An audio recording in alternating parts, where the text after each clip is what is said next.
Bonjour à tous et à toutes, je suis très heureuse de conclure cette belle édition, cette belle 32e édition consacrée au corps.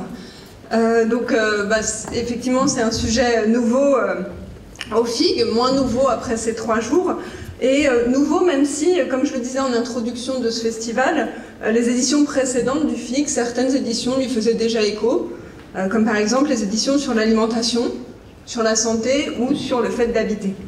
Le corps, en fait, on l'a décliné d'abord en fonction des différents types de perceptions qu'on a du monde, en fonction des différents corps que l'on a, selon par exemple qu'on est aveugle ou voyant, entendante ou sourde, adulte ou enfant, on ne va pas percevoir le monde de la même manière.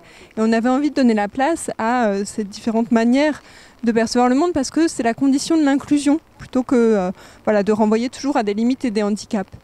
On a voulu aussi traiter le corps en parlant des corps qui perçoivent, mais aussi des corps qui sont perçus, et de la manière dont des attributs corporels comme la couleur de peau ou l'appareil reproductif peuvent être chargés de sens pour créer des discriminations qui sont liées à des systèmes sexistes, racistes, etc.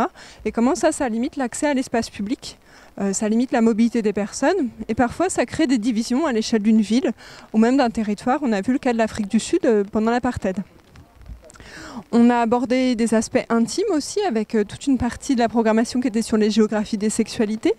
Mais on a aussi abordé les questions des violences, par exemple.